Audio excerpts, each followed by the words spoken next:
cette démonstration, on va aborder la fabrication des macarons. Macarons sur base meringue italienne. Donc, dans un premier temps, on va affiner une masse au robocoupe avec de la poudre d'amande qu'on a déjà tamisée. Ça donnera un produit un peu plus, encore un peu moins granuleux. Donc 160 g de poudre d'amande, 160 g de sucre glace. Ce serait bien de mettre du sucre glace non amylacé, donc sans amidon, puisqu'on en trouve sur commande. L'amidon permet de conserver plus longtemps dans les sacs le sucre glace et d'absorber l'humidité si elle est présente et d'éviter la formation de petits grains. Donc on va rajouter dans cette masse 55 g de blanc d'œuf. Donc là, les recettes sont petites, donc il faut essayer d'être, je dirais, précis au niveau des pesées. Et un petit peu donc de colorant en poudre. Donc là, on a mis du rouge, on peut mettre un petit peu ce qu'on veut. Donc la masse est souvent, je dirais, colorée dans cette partie, pas dans la meringue. Voilà. Donc on va laisser tourner légèrement. Donc certains professionnels mettent la poudre d'amande en étuve pour évaporer l'éventuelle présence d'humidité. On obtient un meilleur résultat. Voilà, donc là j'ai ma masse, je la débarrasserai donc après, on verra après. Et pendant ce temps-là, donc je vais démarrer une cuisson de sucre. Donc pour ma cuisson de sucre, donc sur plaque induction, j'ai donc 160 g de sucre. On va rajouter à peu près 55 g d'eau. On met toujours à peu près un tiers en eau par rapport au poids du sucre, de façon à avoir un produit qui est vraiment bien fondu, et on évite ainsi une recristallisation éventuelle du sucre. Voilà. Donc là, je vais rechercher à obtenir une température de 115 degrés. On va commencer avec un petit pinceau à mélanger. Donc là, c'est pas une grosse quantité, mais quand vous avez une quantité assez importante, il faut faire attention de bien mélanger avant, parce qu'en fait, vous avez le sucre qui retombe, qui a une densité plus importante dans le fond de la casserole, et ça peut brûler. Donc dans la cuve du batteur ici, j'ai ajouté donc 60 g de blanc d'œuf, et je vais pouvoir les monter tout doucement, tranquillement, au batteur.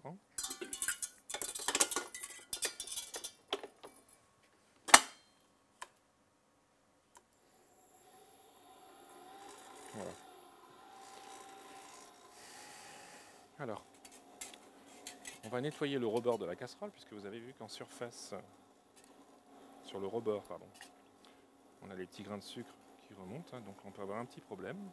Pour la prise de température, ce que je conseille, c'est de mettre un petit morceau d'aluminium comme ça et de planter la sonde. Ça évite aux vapeurs d'eau de remonter dans votre petit thermomètre. Cette marque de thermomètre assez fragile, ça évite d'avoir des petits problèmes. Et on va rechercher la température de 115 à 117 degrés. 117 degrés si vous avez une grosse quantité, 115 degrés si vous en avez une petite, parce qu'en fait la casserole a une certaine épaisseur.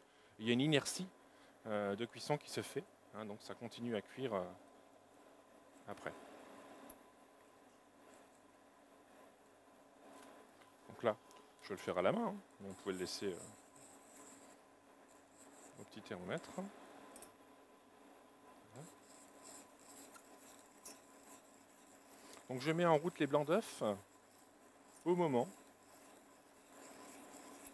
où le sucre rentre en ébullition. La cuisson de sucre, ou le sirop de sucre. Donc avec un petit peu de recul, avec un peu d'habitude, on voit un petit peu la cuisson de sucre par rapport à la vitesse des bulles. Plus l'eau s'évapore, plus la cuisson de sucre ou le sirop est épais, et plus les bulles sont lentes à se déplacer dans la casserole. Donc quand il y a un petit peu d'impureté dans la casserole, on peut retirer avec une petite écumoire l'excédent. Donc là, il n'y en a quasiment pas, parce que le sac de sucre se moule est souvent stocké au laboratoire, puis il y a des petites impuretés qui peuvent aller éventuellement à l'intérieur. Je vais refaire une petite vérification. Voilà, ça va très vite hein, sur une plaque induction. Là. Donc là, j'ai mis une puissance de 4 sur 10. On peut même régler la température si on veut, puisque les plaques à induction, c'est pas très précis, mais arrivent entre guillemets à déceler un petit peu la température dans les casseroles.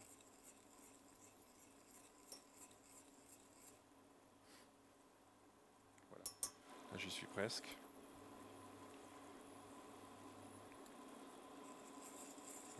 Quand je décolle ma casserole, ça coupe l'induction, hein, puisqu'il n'y a pas de détection. Ça permet de contrôler vraiment très précisément les températures. Voilà, 113, 114,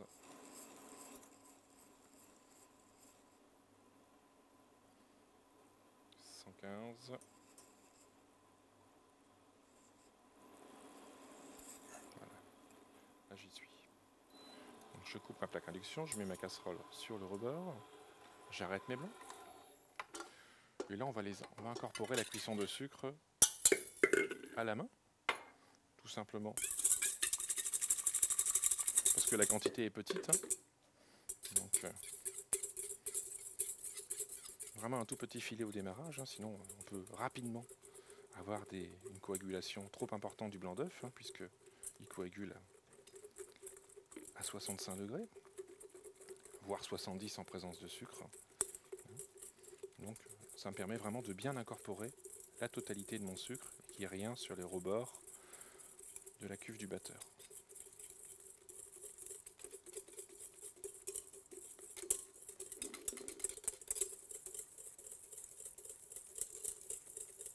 Voilà, je peux accélérer à la fin.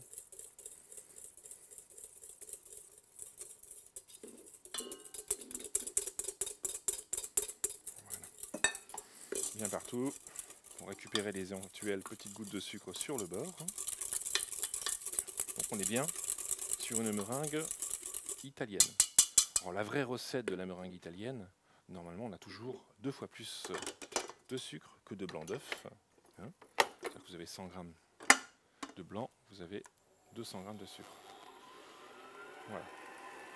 Donc là on va incorporer en fait des petites bulles d'air lors du montage, lors de l'émulsion. Et ces petites bulles d'air, on va les retrouver dans notre masse. Donc un petit cul de poule pendant ce temps-là pour débarrasser notre masse amande.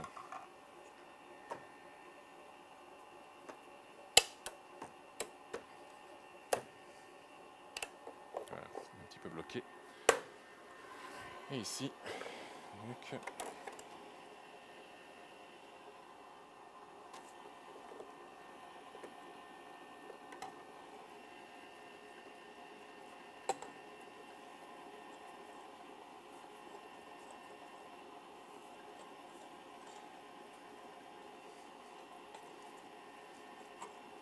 voilà. On mélange bien le tout.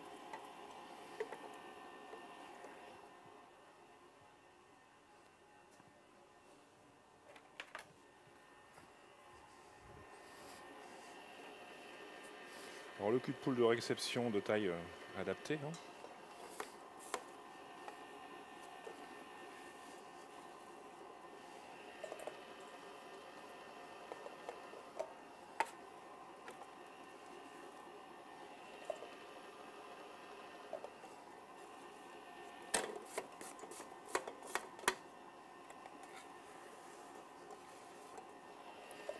Bon, il y a plusieurs tailles de Robocoupe, hein, là il est peut-être un petit peu trop grand par rapport à la masse à réaliser. Hein. C'est vraiment une petite recette de démonstration qui va nous permettre d'obtenir une cinquantaine de coques, à peu près. Ça dépend de la taille, encore une fois. Hein. La régularité a son importance.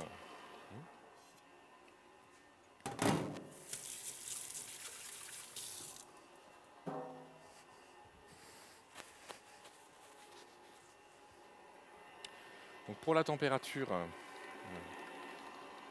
de notre meringue, là on la laisse refroidir environ à 50 degrés, hein, tranquillement. On va pouvoir débarrasser notre Robocoupe, parce qu'on n'en a plus le besoin. Pendant ce temps-là, je vais pouvoir préparer ma poche, ma plaque pour le dressage.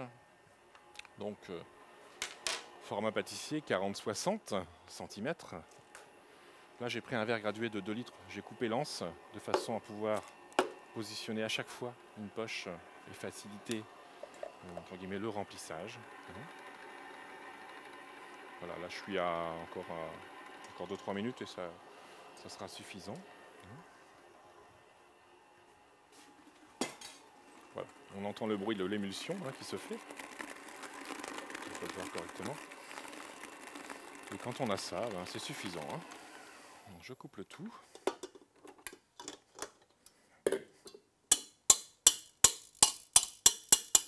On retire bien l'excédent. Et on va donc incorporer à peu près en 3 fois notre meringue dans notre masse amande. Donc là au début on peut y aller franchement de façon à bien détendre la masse.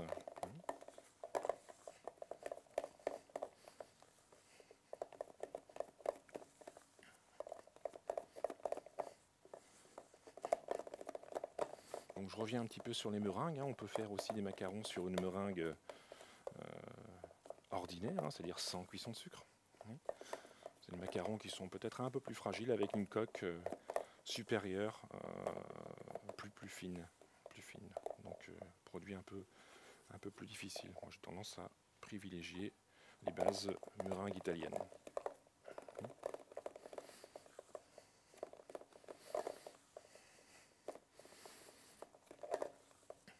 Donc là vous voyez, il faut bien retirer ce qu'il y a sur la maryse à chaque fois. Souvent il y a de la masse qui reste là et après celle-ci on la retrouve au moment du garnissage. La troisième fois, voilà, tout est dedans, il n'y a pas de grain, on est bien.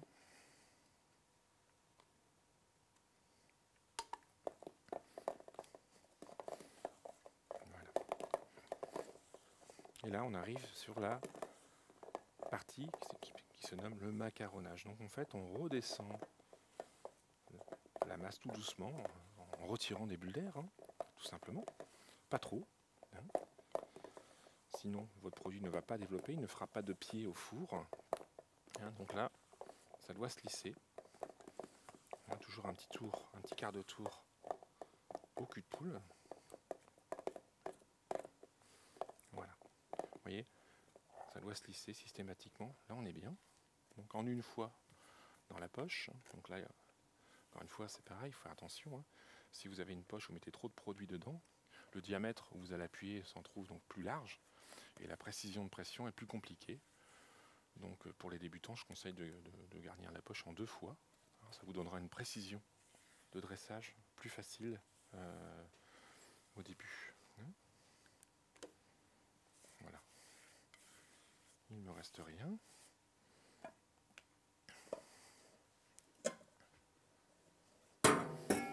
On va donc pouvoir dresser nos produits.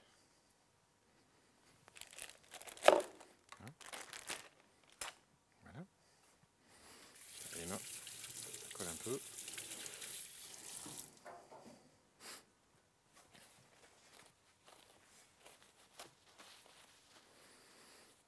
Voilà.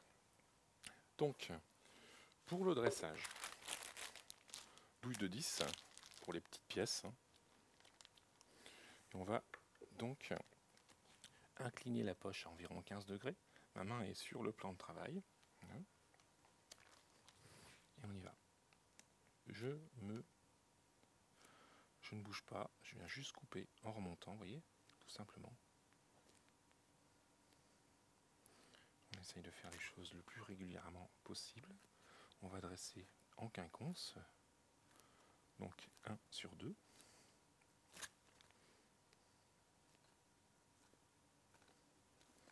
Après, on peut accélérer.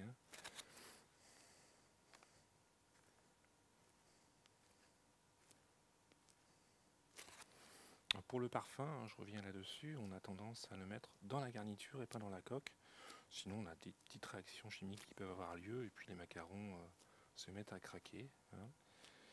Donc il y a des produits qu'on peut quand même mettre à l'intérieur, comme le cacao poudre. L'extrait de café, qui a d'ailleurs même tendance à ne pas altérer le montage des blancs. On peut rajouter de l'extrait de café dans la meringue italienne et celle-ci ne retombera pas. Hein. Donc voilà pour ma première plaque. Et le restant sur la seconde. En cuisson, 140 degrés, 10 à 13 minutes, ça dépend de votre four ventilé, il y a une adaptation à prendre. Hein. Ça dépend sur le support de dressage aussi. Le tapis de cuisson est un produit qui permet de garder l'humidité du pied de macaron après cuisson. Voilà. Hop. Donc on peut tapoter un tout petit peu. Quand ça s'étale pas trop, là c'est pas mal. Hein. Et on va laisser croûter. Alors pourquoi on laisse croûter? Eh bien c'est très simple. Dans notre masse, ici on a incorporé de la meringue italienne, on l'a vu tout à l'heure, donc des petites bulles d'air. Donc quand on va laisser croûter, on va avoir une espèce de coque qui va se former sur le dessus. Et au four à 140 degrés, les petites bulles d'air, en fait, elles vont se dilater, augmenter, elles vont vouloir sortir. Et comme elles ne pourront pas le faire sur le dessus, elles vont sortir sur le pied. On va appeler ça le pied du macaron. Donc il faut arriver à doser la quantité de meringue, entre guillemets, la façon dont on la retombe, de la façon dont on macaronne. Si on macaronne trop, pas assez de bulles d'air, pas de pied. Et puis si on macaronne pas assez, ben, on a un pied trop important ou des produits qui développent irrégulièrement. Donc là, en fonction de la température de l'air, au toucher tout à l'heure, on regarde, ça ne doit pas coller au doigt, enfin très légèrement coller au doigt, et là on pourra donc enfourner, four ventilé, donc 140 degrés, environ 10 à 12 minutes. Voilà, donc j'ai sorti mes macarons du four, là j'ai opté pour 10 minutes 30, on est pas mal, donc là on peut vérifier